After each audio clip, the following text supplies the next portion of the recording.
අයිබෝන් ඔබ පුරුදු පරිදි මේ අහන්න යන්නේ ඔබේ ලග්නය ගැන. ඔබේ ලග්නය මම දන්නේ නැහැ මොකද්ද කියලා. ඒක දන්නේ ඔබනේ. ඉතින් ඒ නිසා මම මේ අර මුලදී කිව්වේ අපි උච්චක ලග්නය ගැන. ලග්නය පිළිබඳව දැන් කතා කරන්න යන්නේ දුන්නක් අතින් අරගත්ත ඉස්සරහා පැත්ත මිනිස් රූපයක් තිබෙන පිටිපස්සට අශ්වයෙක්ගේ හැඩරුවක් තියෙන මේ තාරුකා 43ක් හෝ 52ක් විතර වගේ අතර තරුවැල් වලින් පායපු රූපයක් පිළිබඳවයි ධනු ලග්නය කියලා කියන්නේ. ධනු ලග්නය කියන්නේ ස්ථාවරව තමන් ගන්නා තීරණ හරියටම තීරණාත්මකව මුදා හැරීමේ දක්ෂ පුද්ගලයන් බවට පත් වෙනවා. අනිත් එක ධනු ලග්න කරුවා නිතරම කල්පනා කරන්නේ තමන් හරි කියන කතන්දරේ. මෙන්න මෙතන තමයි පොඩි වැරදීමක් වෙන්නේ. තමන් සියල්ලම නැත්නම් සියලු දේම හරියයි කියලා විශ්වාස කරනවා නම් ඒක ටිකක් එක්තරා අඥානකමක් ඇටියට සලකන්නට පුළුවන්.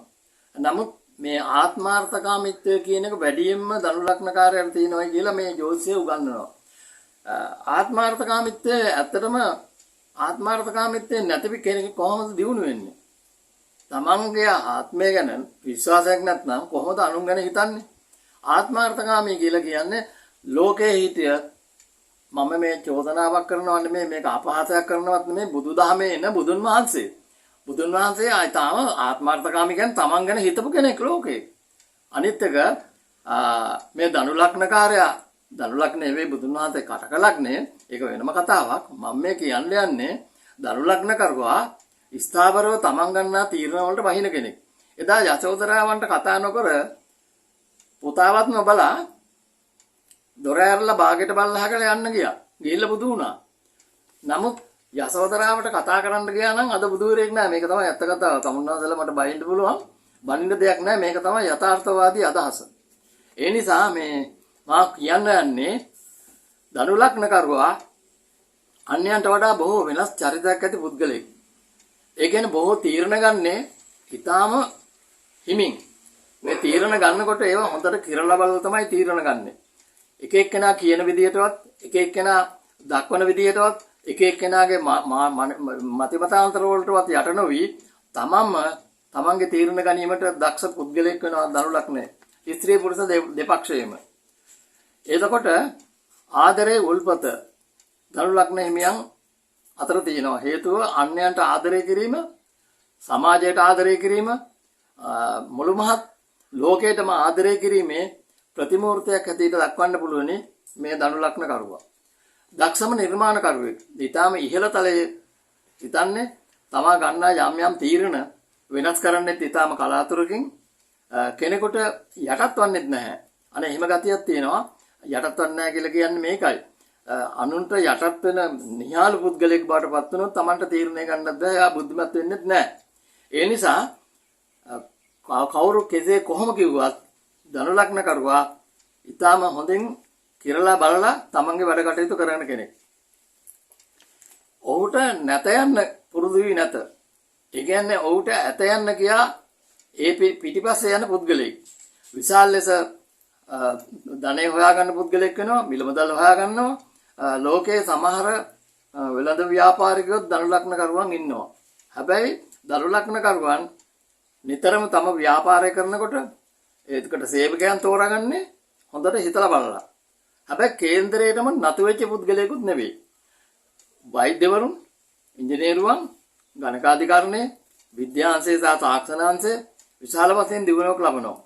අනික ධනු ලග්න කරුවා අතිවිශාල කරුණු දහස් ගාණකින් පිරිච්ච විශාල කෝෂයක් නැත්නම් ගබඩාවක්.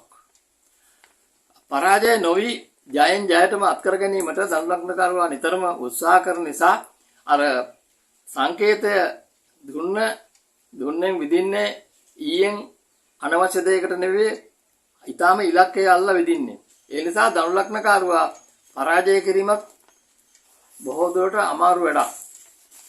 ඉතින් ඒ වගේම මම තමුන්නාන්සේලාට කියන්නේ මේ තමුන්නාන්සේලා අතර යම් කිසි කෙනෙක් ඉන්නවා නම් ධනු ලග්න කරුවෙක් මේ අහන කෙනෙක් ඉන්නවා නම් ඒ ධනු ලග්න කරුවා මා මේ කියන කරුණු කාරණා ඔහුගේ මනස තුල පිරීලා ඇති.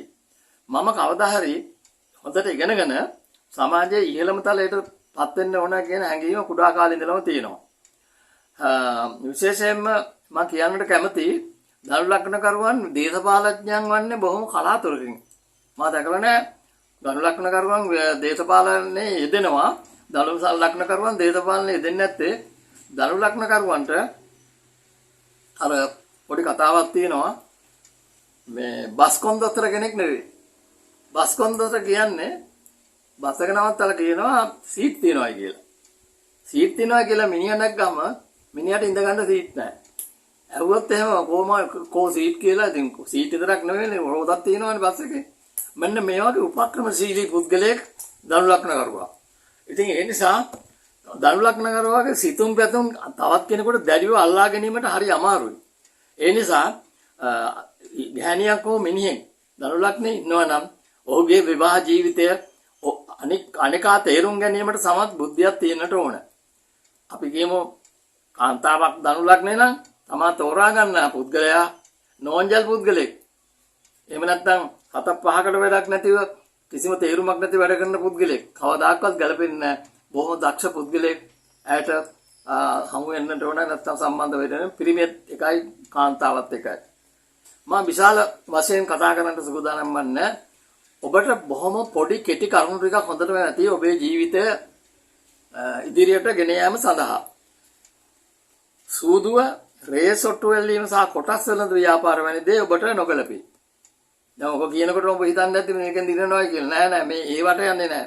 ඒවට යනවත් අඩුයි. ඔබ මුදල් හොයන්නේ තාම සාධාරණ මුදලක්. ඒ මුදල රැකෙනවා. අර රේසොට්ටු වලින් ඒ වගේම සූදුවෙන් දිනපු සල්ලි ඔබ හිතනවාද මේක රැඳෙනවයි කියලා? රැඳෙන්නේ නැහැ. ඒක මොන විදියෙන් හෝ මොන ක්‍රමයකින් හෝ වැය වෙන තත්යකටපත් වෙනවා. ඒ නිසා හොඳ ව්‍යාපාරිකයෙක්, ඊටම දක්ෂ ව්‍යාපාරිකයෙක් ධනු ලග්න කරුවා පටන් ගන්න ව්‍යාපාරේ කවදාවත් ඇද වැටෙන්නේ නැහැ. ඊටම හොඳින් මේ ව්‍යාපාර කටයුතු කරගෙන යනවා. උපකාරක ඒකට සම්බන්ධ කරගන්න පුද්ගලයන්ගේ මම අහලා තියෙනවා ධනු ලග්නකාරයා නිතරම සේවකයන් බඳවා ගන්නවා නම් හොරෙන්ම එයාගේ උපන්දිනයයි වෙලාවයි අරගෙන කේන්දරයක් හදලා බලලා තමයි ගන්නෙ. ඉතින් මේ කියනකොට ඔබ hina වෙන්න පුළුවන්. hina වෙන්න දෙයක් නැහැ. පැරණි මිනිස්සු පැරණි අය මම නම් වශයෙන් කියන්නේ ලංකාවේ ප්‍රකටම ව්‍යාපාරිකයෝ ඉන්න අස්සම් කරන්නවත් දන්නේ නැහැ.